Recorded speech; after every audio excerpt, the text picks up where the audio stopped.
নববর্ষ, নতুন বছরের শুভেচ্ছা সবাইকে, সবাই জানাচ্ছেন শুভেচ্ছা।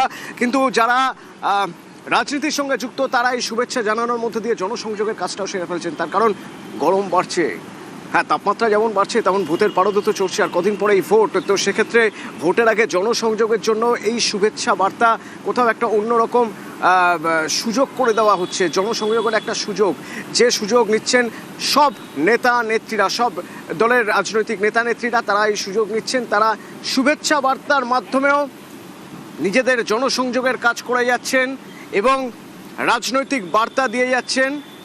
আমি যদি এক এক করে দেখি,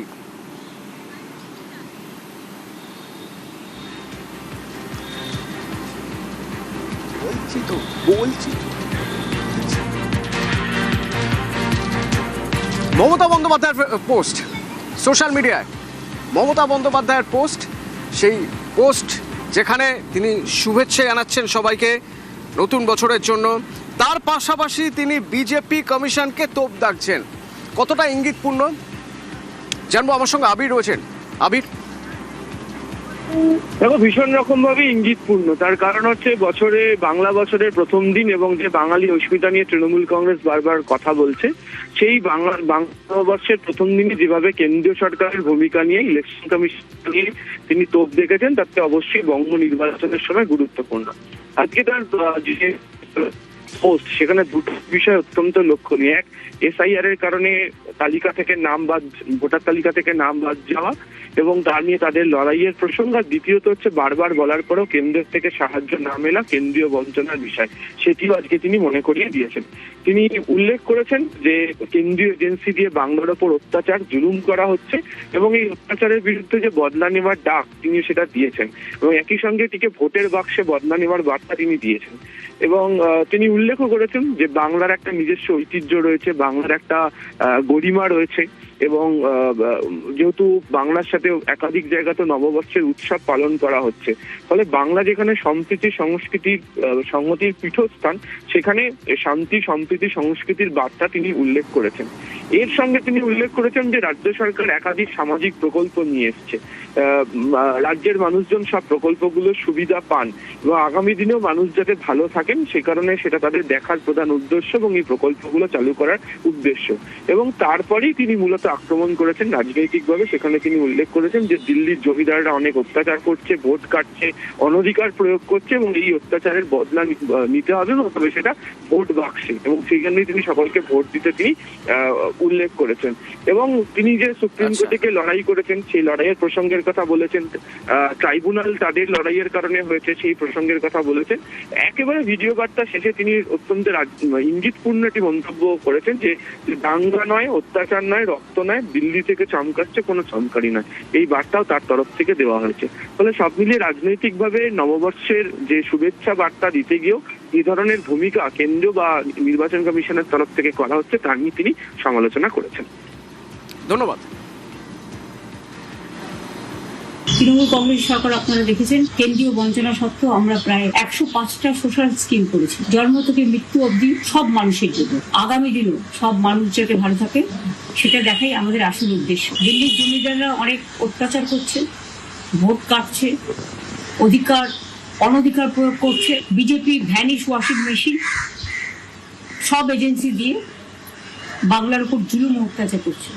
এই অত্যাচারের বদলা নিয়ে আপনাদের কাছে অনুরোধ, আপনার একটা ভোট দয়া করে দিন। আমি নিজে এখান থেকে সুপ্রিম কোর্ট পর্যন্ত গিয়ে 32 লক্ষ বাদ দেওয়ার নামকে আমরা সুপ্রিম কোর্টের সাহায্যে তুলতে পেরেছি। বাদ বাকি যারা আছেন নিশ্চয়ই আজ নয় কাল তাদের নামও কোনোভাবে উঠবে, যেহেতু ট্রিব্যুনাল চলছে। যাদের ভোট বাদ গেছে, যারা আত্মহত্যা করছে সায়ের জন্য, তাদের জন্য আমার মন কাঁদছে। ওরা অনেক চমকাচ্ছে দিল্লি থেকে, কোনো চমকানি নয়। আসুন আমরা নতুন ভোট নিয়ে আসি, শান্তি সম্প্রীতির বার্তা দিয়ে, সংস্কৃতির বার্তা দিয়ে। যে যেখানেই প্রার্থী হবে না কারণ মনে রাখবেন 294টা কেন্দ্রে যদি আমার নেতৃত্বে সরকার চান, তাহলে আমার প্রত্যেকটা প্রার্থীকে আপনারা দয়া করে কোনো উৎসব উপচারে কান না দিয়ে জোড়া ফুল চিঠে ভোট দেবেন, সকাল সকাল ভোট দেবেন, নিজের ভোট নিজে দেবেন।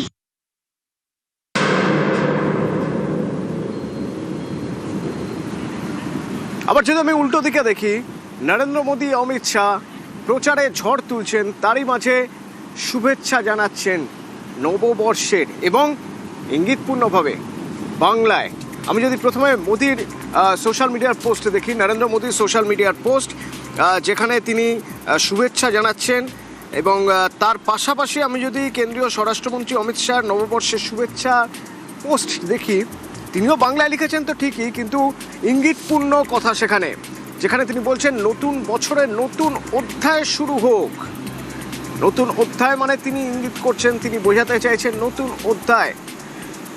যে কথা বারবার বলে এসেছেন বিভিন্ন জনসভায়, যে নতুন বাংলা, সোনার বাংলা বিজেপির হাত ধরেই হবে, সেই আহ্বানই তিনি জানাচ্ছেন তার সোশ্যাল মিডিয়া পোস্টে, যখন তিনি উইশ করছেন, যখন তিনি শুভেচ্ছা জানাচ্ছেন, বলছেন নতুন বছরে নতুন অধ্যায় শুরু হোক।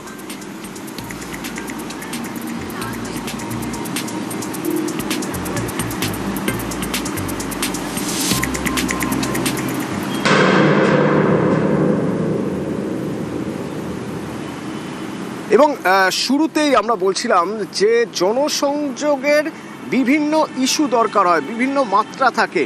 তো আজ যখন নববর্ষ, তার শুভেচ্ছার মাধ্যমেও যেমন জনসংযোগ হচ্ছে, তারই পাশাপাশি জনসংযোগে আজকের দিনটার কথা ভেবে, আজ বাঙালি অস্মিতার কথা ভেবে সেই অনুযায়ীও জনসংযোগ বা প্রচার চলছে। যেমন দেখুন এই ছবিটা,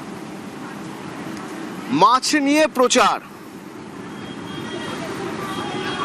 অরূপ বিশ্বাস মাছ নিয়ে প্রচার করছেন। মাছে ভাতে বাঙালির জন্য নববর্ষে এক টুকরো মাছ ভাতের পাশে, ভাতের পাতে মহার্ঘ।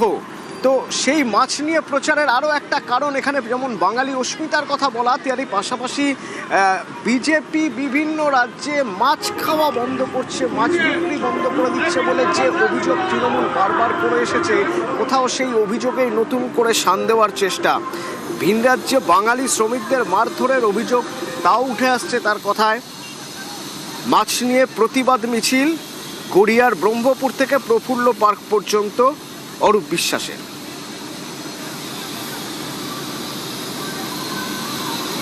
এই শোভাযাত্রা কোনো রাজনৈতিক দল অর্গানাইজ করেনি। আমাদের এই গড়িয়াতে গড়িয়া গ্রন্থমেলা যারা বুক ফেয়ার করেন তারাই অর্গানাইজ করেছে। মূলত বিজেপি শাসিত রাজ্যগুলোতে মাছ বিক্রি করলে মাছ বিক্রেতাদের মারা হচ্ছে, মাছগুলোকে রাস্তায় ফেলে দেওয়া হচ্ছে, এমনকি বাংলা ভাষায় কথা বললে বাংলাদেশি এবং রোহিঙ্গা বলা হচ্ছে। তারই প্রতিবাদে গড়িয়া গ্রন্থমেলা আজকের এই শোভাযাত্রার আয়োজন করেছেন। মাছ নিয়ে, মাছ বন্ধ বাঙালি, মাছে ভাতে বাঙালি।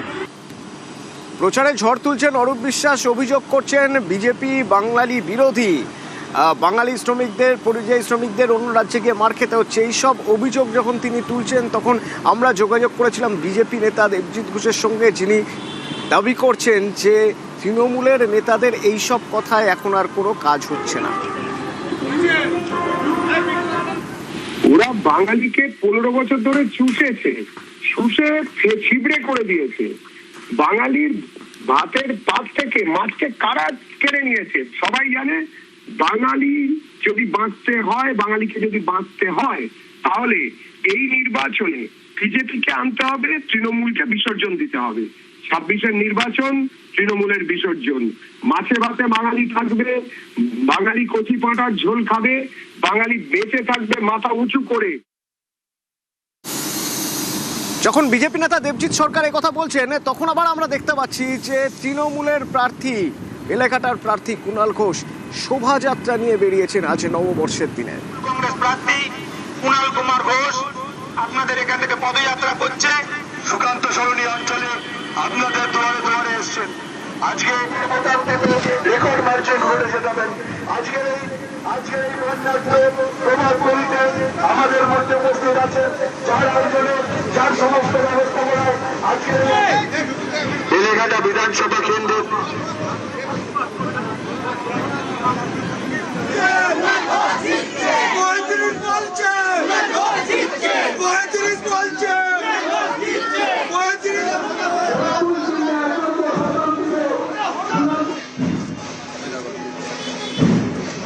দাদা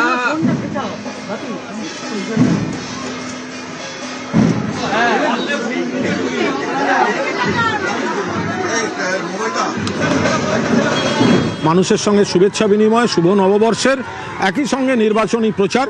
বাংলায় আবার সুন্দর রাখতে গেলে, নতুন বছরকেও সুন্দর রাখতে গেলে মানুষ জানেন মমতা বন্দ্যোপাধ্যায় এবং তাঁর দল এবং প্রার্থীদের বিপুলভাবে মানুষ আশীর্বাদ করতে প্রস্তুত। বেলেঘাটা তৃণমূল প্রার্থী কুণাল ঘোষ শোভাযাত্রা বের করছেন নববর্ষের দিনে, আর ওদিকে খড়গপুর সদরের বিজেপি প্রার্থী দিলীপ ঘোষ কীর্তনের তালে নাচলেন।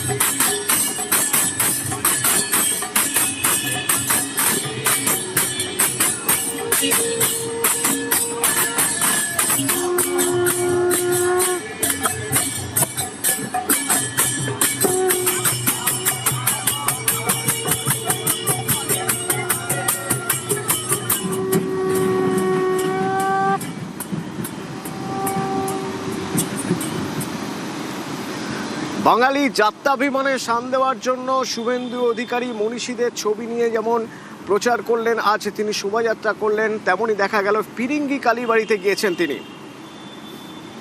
এর আগে মিছিল করলেন তিনি আম্বেদকর কলোনি থেকে হনুমান মন্দির পর্যন্ত। আজকে নববর্ষ, আরবি সংস্কৃতি আর উর্দুর হাত থেকে বাংলাকে বাঁচান। চলুন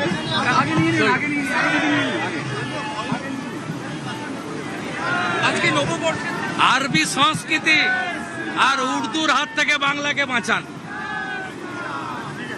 চলুন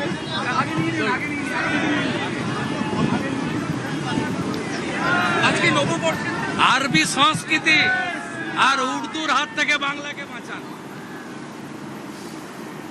নিউজ ফ্ল্যাশ নিবেদন করছে সাফেদ ডিটারজেন্ট পাউডার। সাফেদ 500 গ্রাম মাত্র 40 টাকায়। अक्कड़ बक्कड़ बम्बे बो। বাড়িতে কোন টিএমটি লাগিয়েছো? মাইথন স্টিল। তোমার উপর ট্রাস্ট করতে পারি। ওকে। স্ট্রং মানে মাইথন স্টিল।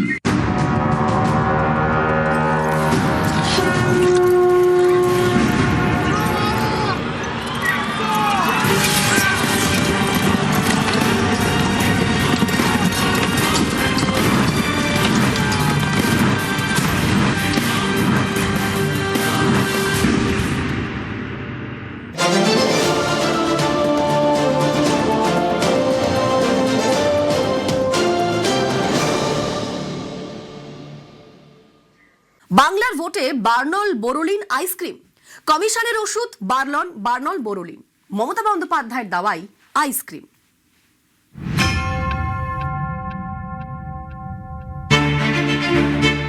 পুড়ে গেলে বার্নল, বঙ্গজীবনের অঙ্গ বোরোলিন, জীবনের ওঠাপড়া যেন সহজে গায়ে না লাগে। বাংলার ভোটে এবার কমিশনের ওষুধ বার্নল বোরোলিন। এপ্রিল মাস, একদিকে সূর্যের তাপ, আরেকদিকে ভোটের গরম। এরই মাঝে সোশ্যাল মিডিয়ায় কমিশনের পোস্ট, তাতে ভয়মুক্ত ভোটের বার্তা। কমিশনের পোস্টে লেখা হয়েছে, সকল মা ভাই বোনেদের আমন্ত্রণ জানাচ্ছি, আপনারা ভয়মুক্ত হয়ে ভোট দিন। এতে কয়েকজন রেগে যেতে পারেন, জ্বলে যেতে পারেন। গুন্ডা, দাগি, অপরাধী এবং দুর্বৃত্তরা সাবধান হয়ে যান। পর্যাপ্ত পরিমাণে বার্নল এবং বোরোলিন সঙ্গে রাখুন। উত্তাপ এতটাই তীব্র হবে যে ভিতর থেকে পুড়ে যাবেন এবং সেই স্মৃতি সারা জীবন মনে থাকবে। আমরা ভোটারদের নিশ্চিত করছি, এবারের ভোট হবে হিংসামুক্ত, ভয়মুক্ত, প্রলোভন মুক্ত, ছাপ্পা মুক্ত, বুথ জ্যামিং ছাড়া, সোর্স জ্যামিং ছাড়া। কমিশনের এই অভিযানে যিনি বাধা দেবেন তার বিরুদ্ধে আইন মেনে কঠোর ব্যবস্থা নেওয়া হবে। বার্নল আর বোরোলিন কোনো কাজে আসবে না। আমরা শুধু ভোটারদেরকে এটা কনফিডেন্স দিতে চাইছি, we are here and we are committed. Generally in Kolkata or in urban areas all over India, there is a sort of voter apathy. They don't want to come out to vote. We want to give them that confidence and that's why it is done. ভোটের উত্তাপ এখন এমন পর্যায়ে পৌঁছে গিয়েছে যে কমিশনের জবাবে মমতা বন্দ্যোপাধ্যায় দিয়েছেন আইসক্রিম দাওয়াই। ভাষার প্রয়োগ দেখুন, বলছে গরমে পুড়ে যাবে, যদি জ্বলে যায় বার্নল রেখে দাও, বোরোলিন রেখে দাও, এই সমস্ত সার্কুলার ইউজ করা হয়েছে। কাদের এত ভয় দেখাচ্ছেন, কাদের এত চমকাচ্ছেন? হিম্মত থাকলে সরাসরি মানুষের সাথে লড়াই করুন। এই লড়াইটা লড়তে গিয়ে যারা বলছে বার্নল দিয়ে পুড়িয়ে দেবো, বার্নল রেখে দাও, তাদের বিরুদ্ধে বলুন তোমাদের বার্নল দেবো না, তোমাদের আইসক্রিম দেব, যাতে গরমকালে তুমি আইসক্রিম খেয়ে তোমার শরীরটাকে আইস রাখতে পারো, বরফ রাখতে পারো। তোমাদের সাথে আমাদের এইটুকুই তফাৎ। পশ্চিমবঙ্গের মুখ্য নির্বাচনী আধিকারিক জানিয়েছেন, কলকাতা দক্ষিণের ডিইওর থেকে লিখিত রিপোর্ট চাওয়া হয়েছে। নিউজ 18 বাংলা। ভোটে ইস্যু মোয়া। সারা বছর ব্যবসা চালু রাখতে জয়নগরে তৈরি হয়েছে মোয়া হাব, কিন্তু এখনো তা চালু করা যায়নি। যত দ্রুত সম্ভব এই মোয়া হাব চালু করা হোক, ভোট বাজারে জোরালো দাবি জয়নগরের।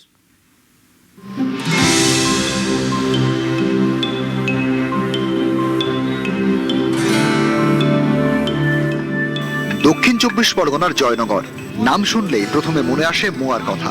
জয়নগরের মোয়া খেজুর গুড় আর খই দিয়ে তৈরি, মুখে দিলেই মন ভালো হয়ে যায়।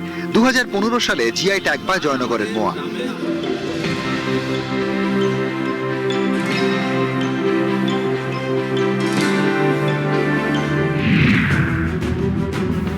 জয়নগর বিধানসভা আসনে ভোটার 2,32,000, এর মধ্যে প্রায় 1 লক্ষ বাসিন্দা মোয়া ব্যবসার সঙ্গে যুক্ত। কেউ মোয়া তৈরি করেন, অনেকে আবার গুড় খইয়ের ব্যবসা করে মোয়া শিল্পে যুক্ত।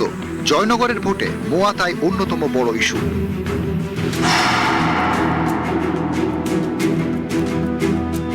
শুধুমাত্র শীতেই জয়নগরে মোয়া ব্যবসার রমরমা। ঠান্ডা ছাড়া 2-3 দিনের বেশি মোয়াটা আটকা রাখা অসম্ভব। সারা বছর ব্যবসা চালু রাখতে তাই মোয়া হাব তৈরির দাবি তোলে জয়নগর। 2025 সালে সেই হাব তৈরিও হয়, কিন্তু এখনো চালু করা যায়নি। হাবের মধ্যে পড়ে রয়েছে কয়েক কোটি টাকার বিদেশি যন্ত্রপাতি। হাব চালু হলে মোয়া অনেক দিন টাটকা রাখা যাবে, সারা বছর ব্যবসা করা যাবে, রপ্তানি বাড়বে। প্রার্থীদের কাছে মোয়া ব্যবসায়ীদের একটাই দাবি, যত দ্রুত সম্ভব হাবটি চালু করা হোক।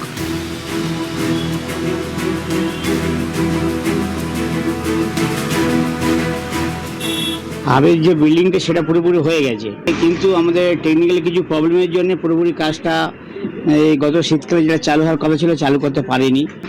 প্রত্যক্ষ পরোক্ষভাবে প্রচুর লোক এই ব্যবসার সাথে জড়িয়ে আছে। হাবটা চালু হলে প্রচুর লোক কর্মসংস্থান হবে এবং প্রচুর লোকের অর্থনৈতিক দিক থেকে উন্নতি হবে। মোয়া হাবের যা যা নিয়ম, গুড় আনতে হবে, তারপরে কিভাবে তৈরি করতে হবে, তার সেসবগুলো হয়নি, যে জন্য দেরি হয়ে গেছে।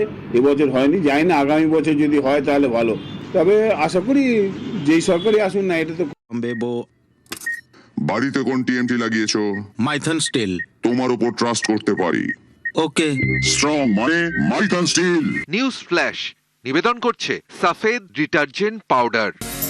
সাফেদ 500 গ্রাম মাত্র 40 টাকায়।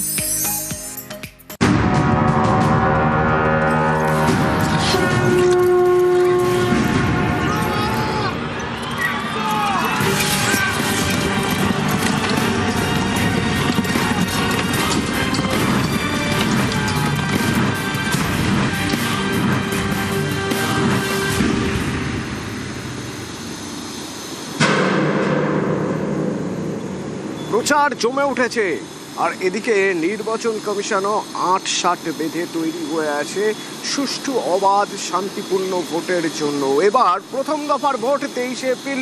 রেকর্ড বাহিনী রাজ্যে, রেকর্ড বাহিনী। আজ পর্যন্ত ভোটে এই পরিমাণ বাহিনী আসেনি। প্রথম দফার ভোটে 2400 কোম্পানির বেশি বাহিনী। কোথায় কোথায় কত বাহিনী মোতায়েন করা হবে জানবো। আমার সঙ্গে সোমরাজ রয়েছে। সোমরাজ,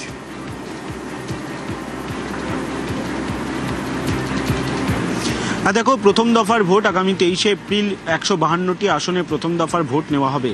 আর যেহেতু একসঙ্গে এত সংখ্যক আসনে ভোট হবে এবারে এ রাজ্যে, সেই কারণেই প্রথম দফার ভোটে 2400 কোম্পানিরও বেশি বাহিনী মোতায়েন করা হচ্ছে। ইতিমধ্যেই নির্বাচন কমিশনের তরফে সেই পরিকল্পনা চূড়ান্ত করা হয়েছে। নির্বাচন কমিশন যে কেন্দ্রীয় বাহিনী মোতায়েন করা হয়েছে তা মূলত একাধিক বিষয়কে মাথায় রেখে। প্রথমত, অতীতে কোন কোন এলাকায় অশান্তির ঘটনা ঘটেছে, দ্বিতীয়ত এবারের বিধানসভা ভোটকে সামনে রেখে কোন কোন এলাকায় অশান্তির পরিস্থিতি তৈরি হতে পারে, কোন কোন এলাকায় কত সংখ্যক স্পর্শকাতর বুথ রয়েছে এবং সেই স্পর্শকাতর বুথগুলির জন্য কেন্দ্রীয় বাহিনী মোতায়েনের যে আলাদা পরিকল্পনা রয়েছে, তাই গোটা বিষয়টিকে মাথায় রেখে নির্বাচন কমিশন জেলা ভিত্তিক প্রথম দফার ভোটে বাহিনী মোতায়েনের পরিকল্পনা নিয়েছে। এবং সেখানেই দেখা যাচ্ছে মুর্শিদাবাদ জেলায় সবথেকে বেশি বাহিনী মোতায়েন করা হচ্ছে। মুর্শিদাবাদ জেলায় 316 কোম্পানি কেন্দ্রীয় বাহিনী মোতায়েন করা হচ্ছে। মুর্শিদাবাদ জেলা 2 পুলিশ জেলা, অর্থাৎ মুর্শিদাবাদ পুলিশ জেলায় 240 কোম্পানি এবং জঙ্গিপুর পুলিশ জেলায় 76 কোম্পানি কেন্দ্রীয় বাহিনী মোতায়েন করা হচ্ছে। মুর্শিদাবাদ জেলার একাধিক বিধানসভা, বিশেষ করে শামশেরগঞ্জ, ভগবানগোলা, লালগোলা, অন্যদিকে আরও কয়েকটি বিধানসভায় বেশি সংখ্যক কেন্দ্রীয় বাহিনী মোতায়েন করা হচ্ছে। এবং যেহেতু দেখা যাচ্ছে মুর্শিদাবাদ জেলায় সবথেকে বেশি স্পর্শকাতর বুথ রয়েছে, সেই কারণে মুর্শিদাবাদ জেলায় সবথেকে বেশি কেন্দ্রীয় বাহিনী মোতায়েন করার সিদ্ধান্ত নেওয়া হয়েছে। তারপরেই যদি নজর দেওয়া যায় তা হলো পূর্ব মেদিনীপুর জেলা, কারণ পূর্ব মেদিনীপুর জেলায় 273 কোম্পানি কেন্দ্রীয় বাহিনী মোতায়েন করা হচ্ছে প্রথম দফার ভোটে। যেটা গুরুত্বপূর্ণ সেটা হচ্ছে মালদা জেলা। মালদায় 172 কোম্পানি কেন্দ্রীয় বাহিনী মোতায়েন করা হচ্ছে। কিন্তু মালদার যে মোথাবাড়ি বিধানসভা, তুমি জানো যে বিধানসভায় বিশেষত মোথাবাড়িতে সাম্প্রতিক সময় যে ঘটনা ঘটলো, যেখানে দেখা গেল জুডিশিয়াল অফিসারদের ঘেরাও করে রাখার ঘটনা এবং তারপর সুপ্রিম কোর্টের নির্দেশে জাতীয় নির্বাচন কমিশন এনআইএ-কে তদন্ত দিয়েছে এবং সেই তদন্ত প্রক্রিয়া এখনও চলছে। সেই মোথাবাড়ি বিধানসভাতেই উল্লেখযোগ্যভাবে কেন্দ্রীয় বাহিনী মোতায়েন করা হয়েছে। 40 কোম্পানিরও বেশি শুধুমাত্র মোথাবাড়ি বিধানসভার জন্যই কেন্দ্রীয় বাহিনী মোতায়েন করা হয়েছে। অন্যদিকে যদি তুমি নজর রাখো, বাঁকুড়ায় 193 কোম্পানি কেন্দ্রীয় বাহিনী মোতায়েন করা হয়েছে। বীরভূম জেলায় 176 কোম্পানি কেন্দ্রীয় বাহিনী মোতায়েন করা হয়েছে। যেটা কেন্দ্রীয় বাহিনী মোতায়েন করা হয়েছে, যেটা কমিশন সূত্রে জানা যাচ্ছে যে কোনো ভোট গ্রহণ কেন্দ্রে যদি একটি বুথ থাকে তাহলে সেখানে হাফ সেকশন অর্থাৎ 4 জন কেন্দ্রীয় বাহিনী জওয়ান থাকবে। কোনো ভোট গ্রহণ কেন্দ্রে যদি 2টি বুথ থাকে তাহলে সেখানে 1 সেকশন অর্থাৎ 8 জন কেন্দ্রীয় বাহিনীর জওয়ান থাকবে। আবার কোনো বুথে যদি 3টি বুথ থাকে তাহলে সেখানে 1.5 সেকশন অর্থাৎ 12 জন কেন্দ্রীয় বাহিনী জওয়ান থাকবে। এইভাবেই কেন্দ্রীয় বাহিনীর মোতায়েনকে চূড়ান্ত করা হয়েছে। যদিও যে জেলায় যত সংখ্যক বেশি স্পর্শকাতর বুথ রয়েছে সেই জেলায় তত বেশি পরিমাণে কেন্দ্রীয় বাহিনী মোতায়েন করা হয়েছে। স্পর্শকাতর বুথগুলিতে দেখা যাচ্ছে যদি কোনো ভোট গ্রহণ কেন্দ্রে অর্থাৎ স্পর্শকাতর কোনো ভোট গ্রহণ কেন্দ্র, সেখানে যদি একটি বুথই থাকুক বা 2টি বুথই থাকুক, সেখানে 1 সেকশন অর্থাৎ 8 জন কেন্দ্রীয় বাহিনী জওয়ান থাকবে। আবার যদি দেখা যায় কোনো ভোট গ্রহণ কেন্দ্র সেটি স্পর্শকাতর বুথ, সেখানে 3টি বুথ রয়েছে, তাহলে সেখানে 2 সেকশন অর্থাৎ 16 জন কেন্দ্রীয় বাহিনী জওয়ান থাকবে। এইভাবেই কেন্দ্রীয় বাহিনী মোতায়েন করা হয়েছে বুথ ভিত্তিক। ধন্যবাদ সোমরাজ। এবং এবারের এই ভোটে নির্বাচন কমিশন একেবারে আঁটো ব্যবস্থা করেছে। একটু যদি এদিক ওদিক হয়, কোথাও ভোটে একটু যদি এদিক ওদিক হয়, তাহলে তার জন্য রিপোলিং মানে পুনর্নির্বাচন। আচ্ছা, পুনর্নির্বাচনও যদি কোথাও কোনো রকম কোনো কমপ্লেন আসে, কোথাও কোনো একটু এদিক ওদিক হয়, আবার ভোট, তাতেও যদি সমস্যা হয় গণনা স্থগিত করে দিতে পারে কমিশন।